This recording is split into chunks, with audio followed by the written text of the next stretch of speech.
ஊடகத்துறை நண்பர்கள் கூட்டணி சார்பாக நேற்றைய தினம் காலை சரியாக 11 அளவிலே இந்திய தேசிய காங்கிரஸ், இந்திய கம்யூனிஸ்ட் மண்டை மேலே வச்சுக்கிட்டு ஆடாது மண்டை மேலே மொட்டை மேலே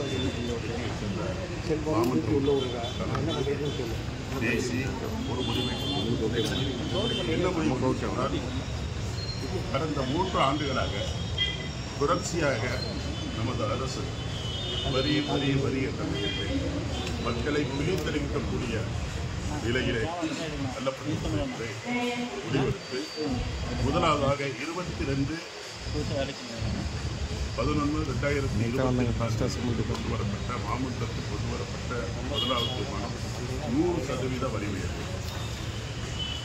100% வரியை 50% குறைக்க வேண்டும் என்று நான் அன்னைக்கே ரெக்கார்ட் என்னைக்கு அதை பாஸ் பண்ணாலும் அன்னைக்கு நான் 20 minutes talk about only this matter. But அது ரெக்கார்ட் எடுத்து நீங்கள் வேணா பார்க்கலாம். இப்போ நீங்கள் கேட்கலாம் ஏன் அப்போ லேட்டாக பண்ணுவீங்க? சட்டத்தை எப்போ வேணும்னு சொல்லலாம், சட்டத்தில் ஆக 3 ஆண்டுகளுக்கு பிறகு மக்களுடைய நலன் கருதி 50, ஆனால் நாங்கள் ஃபீல்டில் போகும்போது எங்களுக்கு 50% குறைக்க வேண்டும் என்று. இரண்டாவதாக டோல் சத்து இதுவரை இல்லாத ஒரு புதிய அதாவது ஜனநாயக நாட்டில் வளர்ச்சி மாற்று கிடையாது. இந்த வளர்ச்சி என்பது மக்களுக்குள்ள வளர்ச்சியாக இருக்கணும். இது மக்களுக்குள்ள வீழ்ச்சியாக இருக்கக்கூடாது. இந்த டோல் சபை என்பது மக்களுக்குள்ள வீழ்ச்சியாக இருக்கு. அதை வந்து தலைவர் உடனடியாக தப்பு செய்யணும்.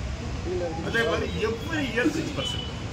சார் நான் ஒன்றே ஒன்று கேட்குறேன், எல்லாருக்குமே தெரியும், எல்லாருமே படித்தவங்க எல்லாருமே ஓரளவு துறை பண்ணுறாங்க. அப்படின்னு ஏதோ நிபந்தனை வேலை செய்வாங்க அல்லது அறிவுபூர்வமான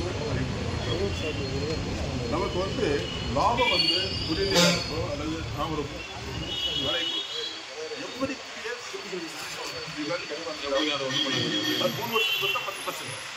இப்போ வருஷத்துக்கு 3.13% வருஷத்துக்கு உயர்வு கிடைக்கும்.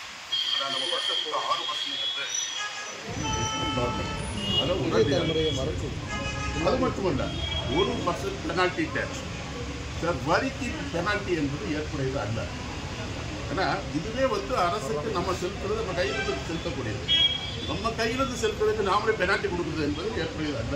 இது மிக கொடுமையான, அதை உடனடியாக ரத்து செய்யணும். Okay sir.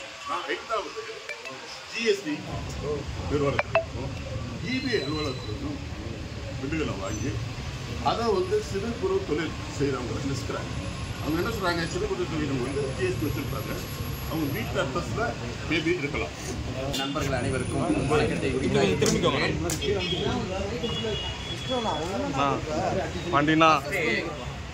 நண்பர் ஒரு கேள்வி கேட்டார், பதில் சொல்லிட்டு அடுத்த நான் சொல்ல வேண்டிய பேட்டி கொடுக்கலாம் என்று நினைக்கின்றேன். நாங்கள் எல்லாம் திராவிட முன்னேற்ற கழக தலைமையிலான கூட்டணியில் தான் இருக்கிறோம், இந்திய கூட்டணியில் தான் இருக்கிறோம்.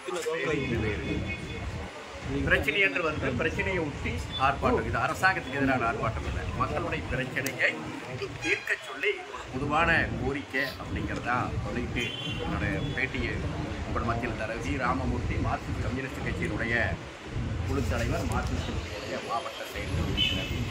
ஊடக நண்பர்களே, 11/4/2022 மாவட்டத்துக்கு வருகை தந்திருக்கக்கூடிய பெரும்பாலான கவுன்சிலர்களுக்கு அன்றைய சூழலில் பெரியளவு தெரியாது.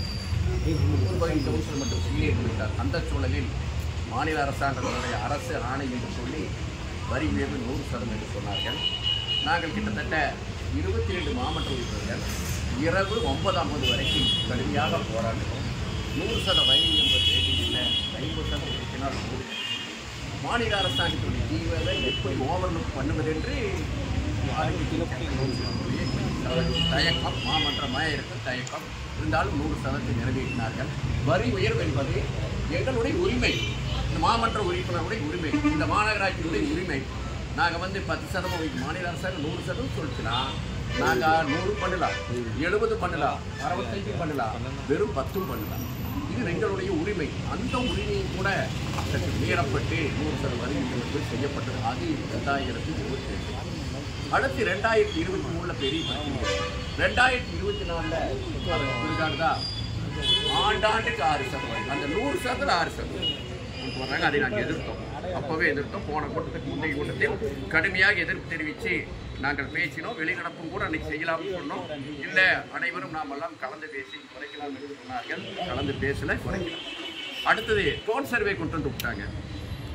எதுக்கு டோன் சர்வே? நாமெல்லாம் மனிதர்கள் அல்லவா? இங்கே படித்து இருக்கக்கூடிய நூற்றுக்கணக்கான இன்ஜினியர் இருக்கிறார்கள், அந்த நில அளவை செய்யக்கூடிய அதிகாரிகள் இருக்கிறாங்க. எதுக்கு வேண்டியதானே தவறுதலாக எடுத்திருக்கிறாங்க. தவறான டோன் சர்வே எடுத்து மக்கள் கடுமையாக பாதிக்கப்படுகிறார். அடுத்து பார்த்தீங்கன்னா மோசமானதே சிஎஸ்டி வரி செலுத்துபவர்கள். இபி ஆஃபீஸில் பார்த்தீங்கன்னா ஒரு சின்ன வீடாக இருக்குது. அந்த வீட்டு ஒரு சின்ன